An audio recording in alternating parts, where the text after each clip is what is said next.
A wake-up call. You can't ignore. Imagine this. You're sitting with your aging parent or grandparent, someone who's been a pillar of strength in your life. Over the past few months, you've noticed subtle changes. Maybe they're eating less, seem unusually tired, or forget things they once knew by heart. You brush it off as just aging, but deep down, a quiet worry gnaws at you. What if these changes mean something more? What if they're signs that time is slipping away faster than you realized? Welcome to Ageless Living 365, where we don't shy away from the tough conversations about aging, health, and end-of-life care. I'm Dr. Michael Harper, a physician with over 25 years of experience in geriatrics and palliative care, and today, I'm here to guide you through a topic that's both sensitive and essential. 5. Signs an elderly person may be nearing their final year. These aren't loud alarms, but whispers from the body, subtle warnings that, if recognized early, can help you provide better care, cherish precious moments, and ensure your loved one's final days are filled with dignity and love. Here's my promise to you. By the end of this video, you'll walk away with not just knowledge, but actionable insights and a renewed sense of purpose. You'll learn how to spot these signs, what they mean medically, and how to respond with compassion. And because this journey is personal, I'll share real stories from my patients, stories that will move you, inspire you, and remind you why every moment matters. So, grab a cup of coffee, take a deep breath, and let's dive in. Don't skip ahead. Every second of this video is designed to empower you.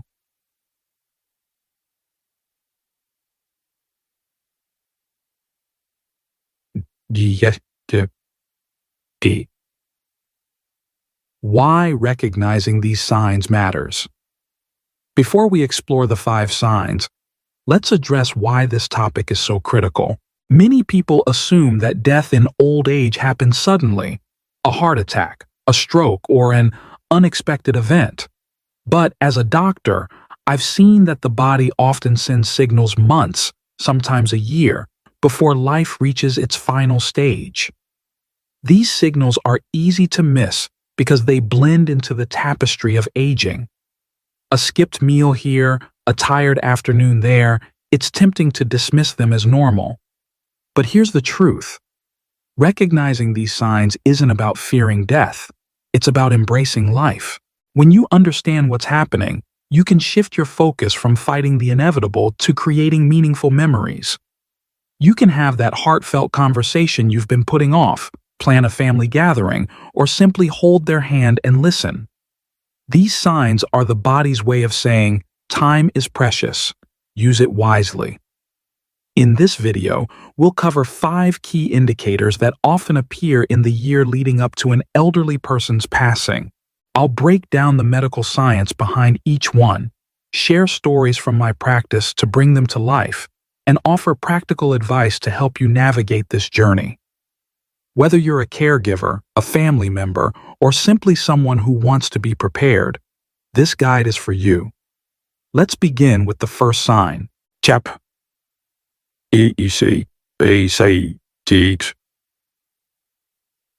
Sign 1. Significant weight loss. What it looks like. One of the earliest and most telling signs that an elderly person may be approaching their final year is unintentional weight loss. Picture this. Your loved one's favorite sweater suddenly hangs loosely on their shoulders, or their belt needs an extra notch to stay in place. Maybe they're eating smaller portions or skipping meals altogether, saying, "I'm just not hungry." At first, it's easy to chalk it up to aging. After all, don't we all lose a bit of muscle as we get older? But here's where you need to pay attention. Losing weight without trying is rarely a good sign. It's not just about appearance. It's a signal that the body is undergoing a profound change. In my practice, I've seen families dismiss this as normal, only to realize later that it was the first clue of a deeper decline. The medical science behind it. Weight loss in the elderly often stems from a combination of physiological and pathological factors. Let's break it down. Nutrient absorption. As we age, the digestive system becomes less efficient. The stomach produces less acid, the intestines absorb fewer nutrients, and the body struggles to process proteins effectively. This leads to muscle wasting, a condition called sarcopenia, where muscle mass and strength decline rapidly. Appetite changes. The brain's hunger signals weaken with age. The hypothalamus, which regulates appetite, becomes less responsive, and the sense of taste and smell diminishes.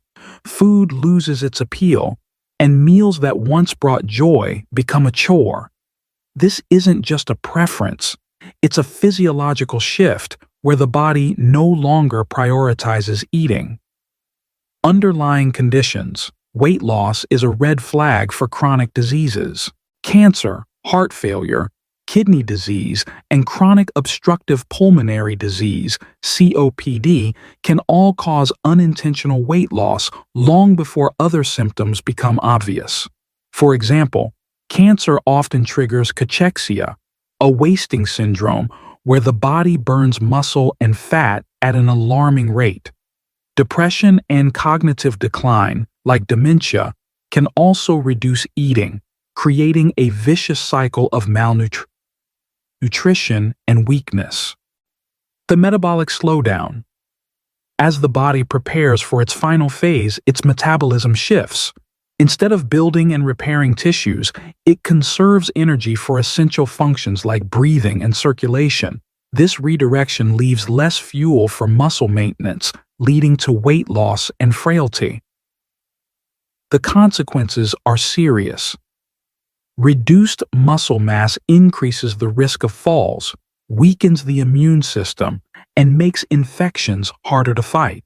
In my experience, patients who lose more than 5% of their body weight in 6 months without trying are often on a trajectory towards significant decline. A real-life story, Mrs. Thompson's silent decline. Let me share a story from my practice that brings this sign to life. Mrs. Thompson was an 82-year-old patient of mine, a vibrant woman who loved baking pies for her grandchildren. Over the course of a year, her daughter noticed she was eating less. Her famous apple pie sat untouched, and she'd pick at her meals, saying, "It just doesn't taste right." Her clothes started to hang loosely, and she lost nearly 15 pounds in 6 months. At first, her family thought it was just aging. They encouraged her to eat more, even buying her favorite foods, but nothing worked. When they brought her to me, we ran tests and found no obvious cause, no cancer, no infection, just a body that was slowing down. Her digestive system wasn't absorbing nutrients properly, and her appetite had faded. We focused on small, nutrient-dense meals, things like smoothies and soups, and worked with a dietitian to keep her comfortable. Mrs. Thompson passed away about 9 months later, but recognizing her weight loss early allowed her family to make precious memories. They organized a small family picnic where she watched her grandchildren play, smiling despite her frailty.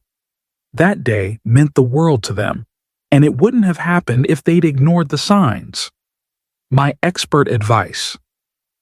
If you notice your loved one losing weight unintentionally, here's what to do. 1. Observe closely. Keep track of their eating habits. Are they skipping meals? Do they complain about taste or digestion? Are their clothes fitting differently? 2. Consult a doctor. Unexplained weight loss warrants a thorough medical evaluation.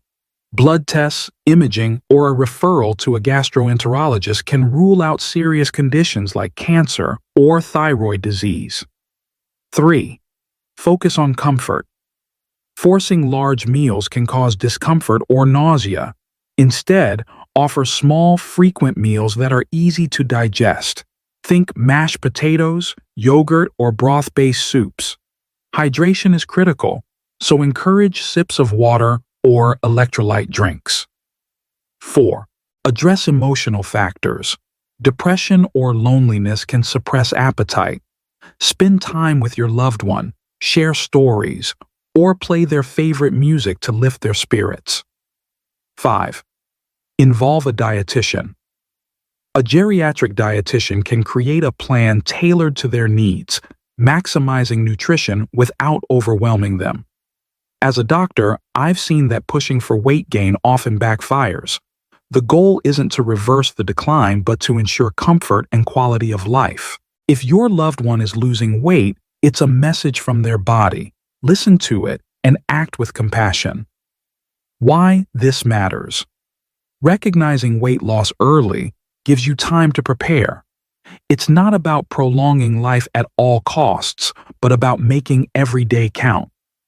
Whether it's a quiet conversation or a shared laugh over a favorite meal, these moments become the memories you'll hold on to.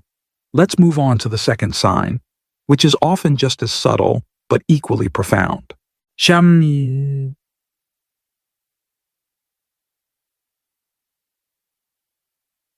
Sign 2. Extreme fatigue and weakness.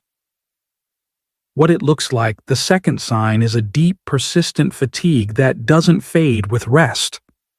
Imagine your loved one struggling to get out of bed, not because they're lazy, but because their body feels like it's carrying an invisible weight. Simple tasks, walking to the kitchen, brushing their teeth, or even holding a conversation, become monumental challenges. They might say, "I'm just so tired," or take longer naps, sleeping through moments they once cherished. This isn't the tiredness you feel after a busy day. It's a bone-deep exhaustion that signals the body is running on fumes. In my practice, I've seen this fatigue creep in slowly, often mistaken for a lack of motivation.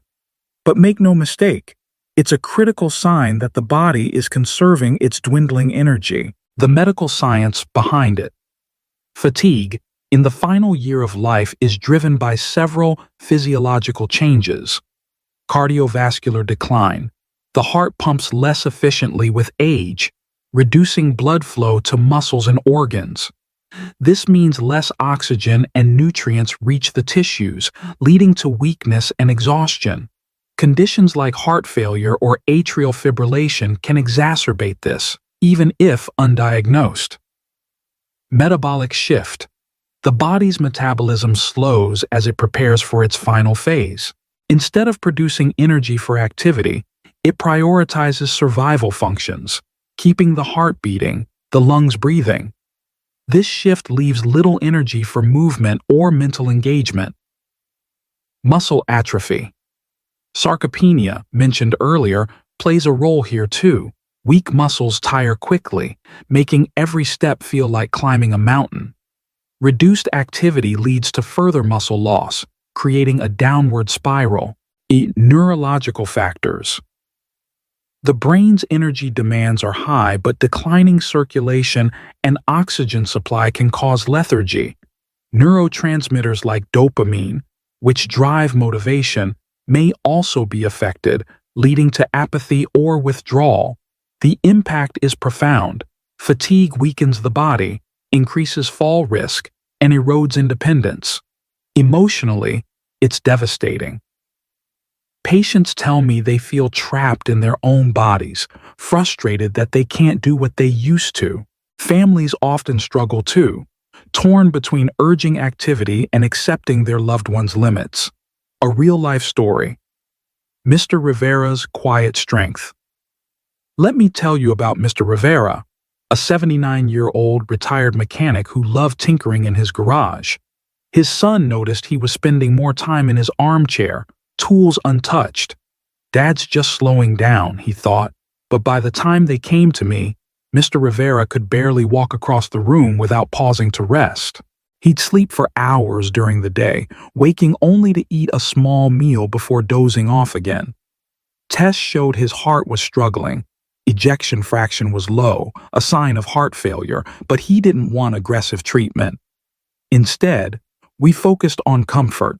A recliner to ease his breathing, short walks with a walker to maintain some strength, and family visits to keep him engaged. His son brought old car magazines and they'd flip through them together, reminiscing about classic Mustangs. Mr. Rivera passed away 10 months later, but those months were filled with love. His son told me, "I thought I was losing him when he got so tired, but we found a way to connect anyway." That connection was possible because they recognized his fatigue as a sign, not a defeat. My expert advice: if your loved one is battling extreme fatigue, here's how to respond. 1. Assess the cause. Fatigue can stem from heart issues, anemia, thyroid problems, or medication side effects. A doctor can run tests, blood counts, cardiac evaluations to pinpoint the issue. 2. Respect their limits. Don't push them to snap out of it. Encourage gentle movement like stretching or short walks, but let them rest when needed. Overexertion can worsen their condition. 3.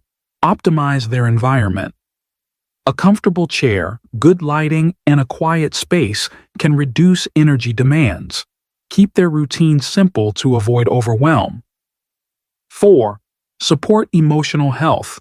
Fatigue often leads to isolation. Spend time with them, even if it's just watching a favorite show or holding their hand. Your presence matters more than words. 5. Consider palliative care. A palliative care team can manage symptoms like pain or shortness of breath, which often contribute to fatigue. They'll focus on quality of life, not just survival. As a doctor, I've learned that fatigue is the body's way of saying, slow down. It's a call to shift from doing to being present, being loving, being there. Why this matters: fatigue isn't just a physical symptom, it's a reminder that time is finite. Use it to create moments that matter, a shared laugh, a quiet hug, a memory that lingers. Let's move to the third sign, where the mind starts to slip in ways that can break your heart.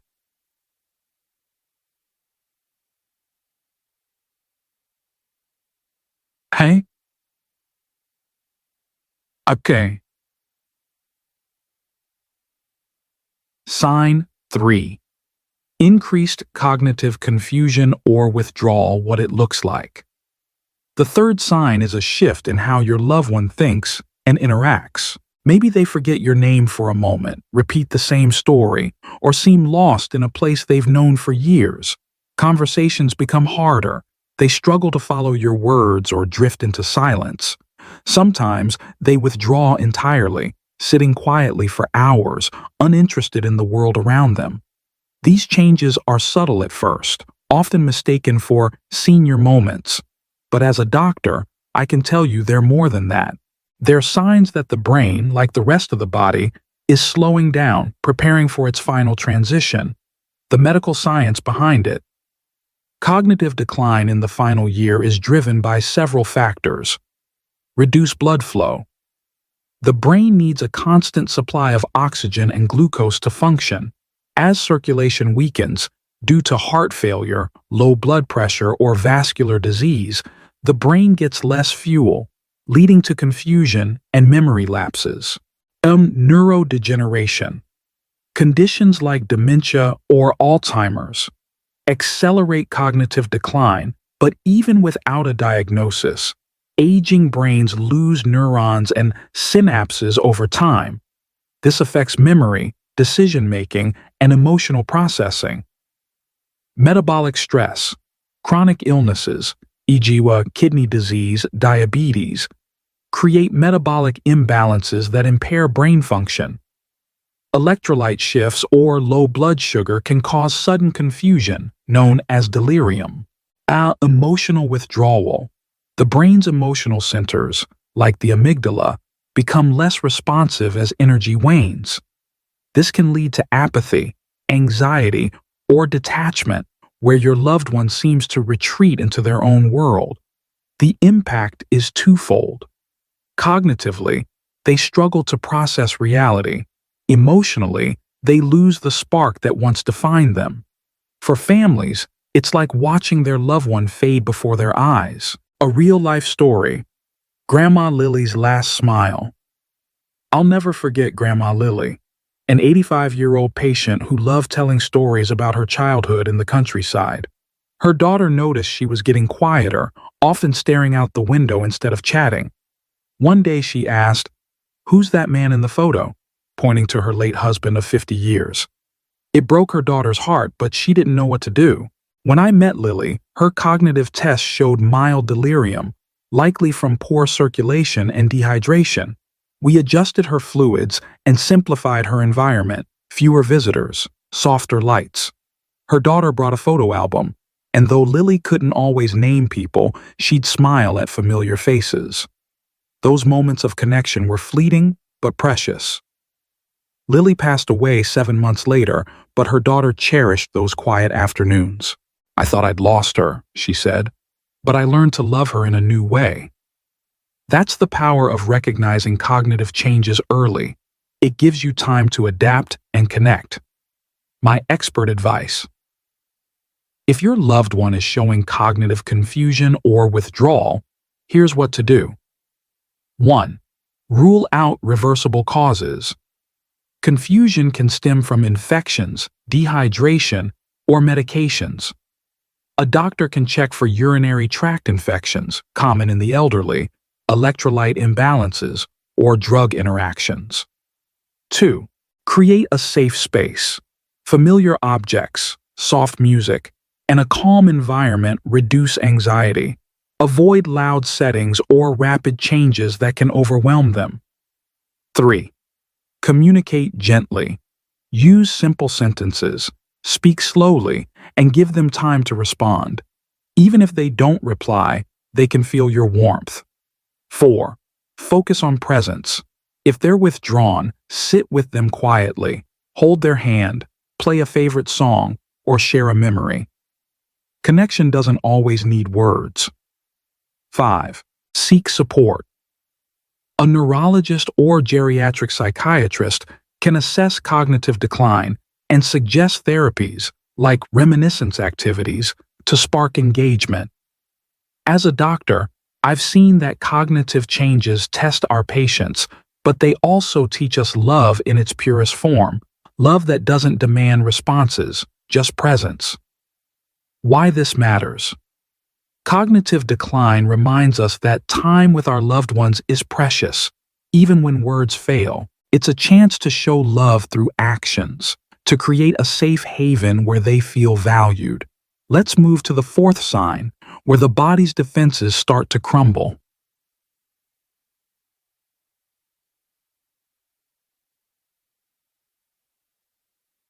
Sign 4.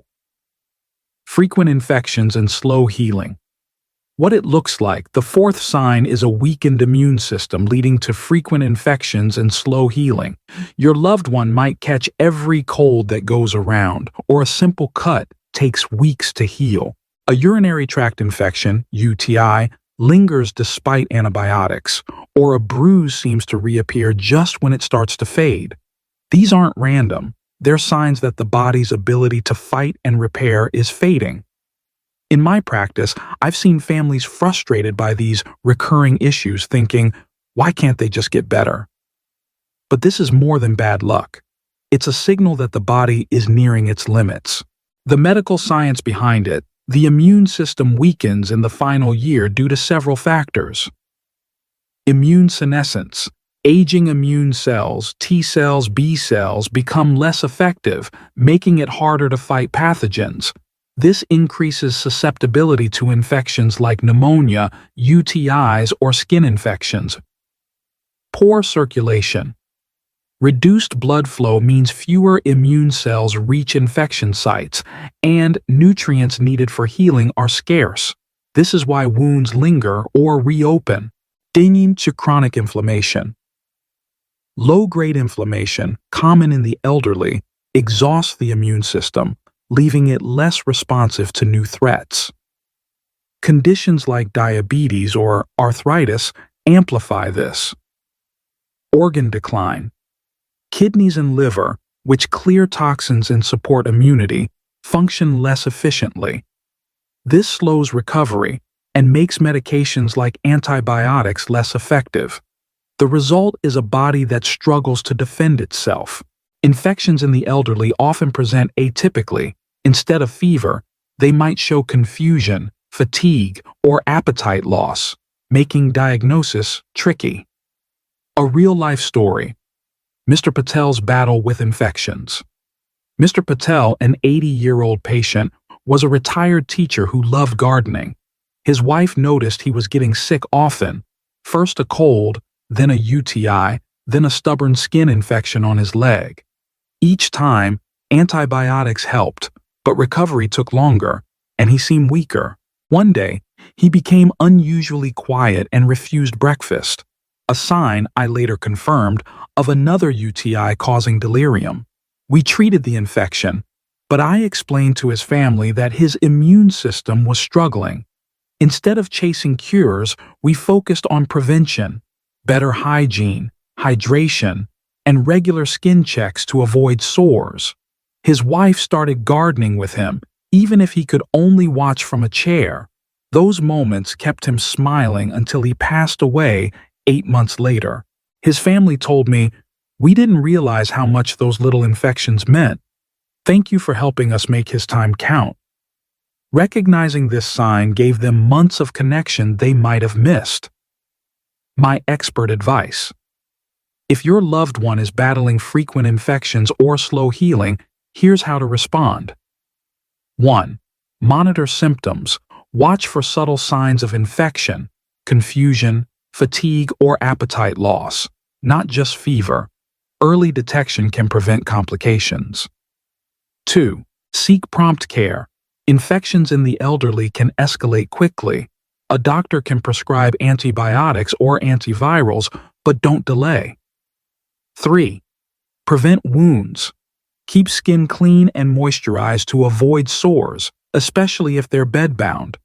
Reposition them regularly to prevent pressure ulcers. 4. Support immunity. Hydration, a balanced diet, even in small amounts, and rest bolster the body's defenses. Avoid unnecessary stress or exposure to illness. 5. Consider comfort care. If infections keep returning, talk to a palliative care team about shifting to comfort-focused care rather than aggressive treatments. As a doctor, I've learned that infections are the body's way of saying it's tired of fighting. Our job is to ease that burden, not add to it. Why this matters. Frequent infections signal a turning point, a chance to prioritize comfort over cure. It's a reminder to savor the small victories, like a day without pain or a shared smile. Let's move to the 5th sign, where the body's core systems begin to slow.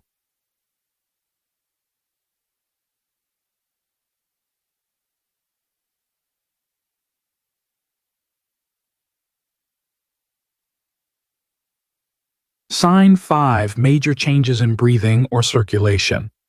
What it looks like. The 5th sign is a noticeable change in breathing or circulation. You might notice your loved one's breathing is slower, shallower, or irregular, sometimes pausing for seconds before resuming. Their hands and feet feel cold, their skin looks pale or bluish, and they tire quickly, even from sitting up. These changes are stark, often alarming, but they're a natural part of the body's final preparations.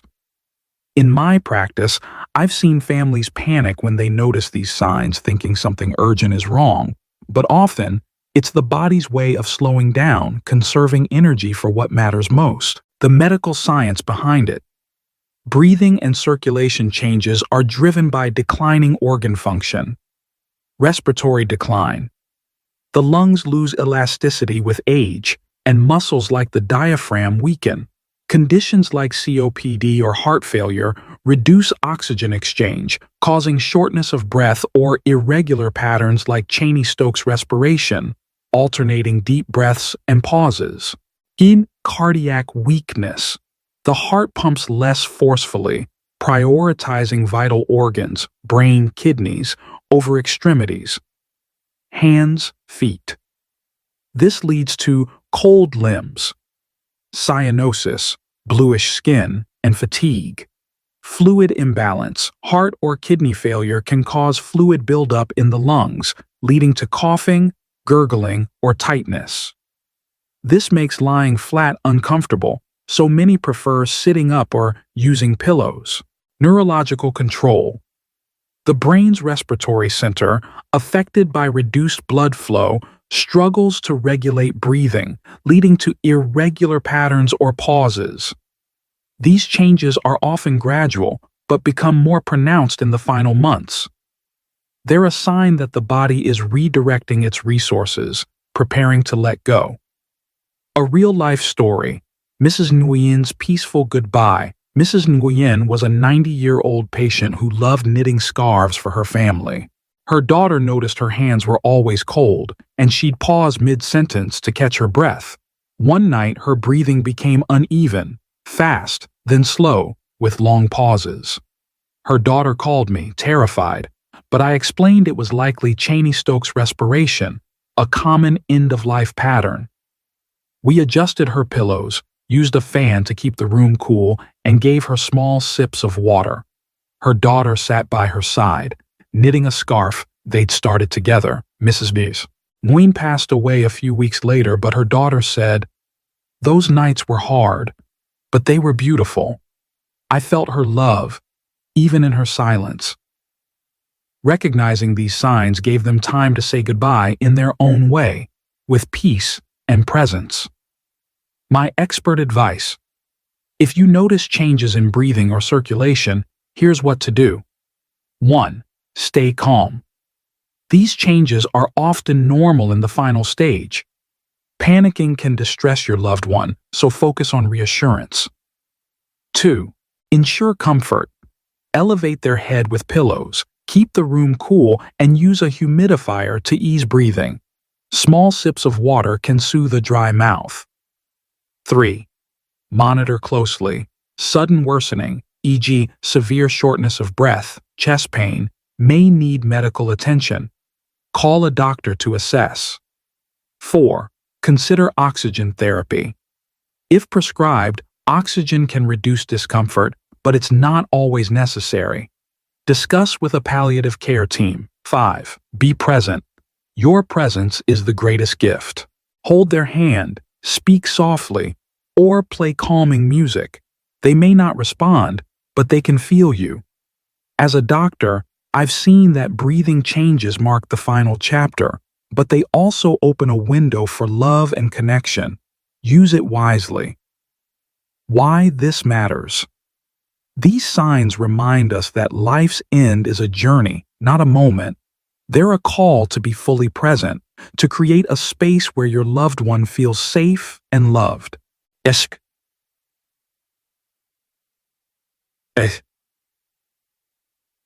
Final thoughts. Lessons from the journey. As we wrap up, let's reflect on what we've learned. The 5 signs: significant weight loss, extreme fatigue, cognitive confusion, frequent infections, and changes in breathing or circulation, are the body's way of preparing for its final transition. They're not just medical symptoms, they're invitations to love more deeply, to care more thoughtfully, to live more fully in the time you have left. Here are the key lessons I hope you take away. 1. Listen to the body. Every sign is a message. Pay attention, and you'll know how to respond with clarity and compassion. 2. Shift to comfort. When cure isn't possible, comfort is everything. Small acts, holding a hand, offering a sip of water, make a big difference. 3. Cherish the moment. Time is the greatest gift. Use it to share stories, laugh, or simply be together. Those memories will carry you forward. 4. Seek support. You don't have to do this alone. Doctors, palliative care teams, and counselors can guide you through this journey. 5. Find strength in love. Caring for someone at life's end is hard, but it's also sacred. Your love gives them dignity, and that's a legacy that lasts forever. At Ageless Living 365, we're here to walk this path with you. If you're seeing these signs in someone you love, take a deep breath and know you're not alone. Leave a comment below. Share one thing you learned today or a story about your loved one. Your words inspire us, and they might help someone else find strength. If this video moved you, hit the like button, subscribe, and ring the bell so you never miss our weekly insights. Together, we can make aging a journey of love, not fear.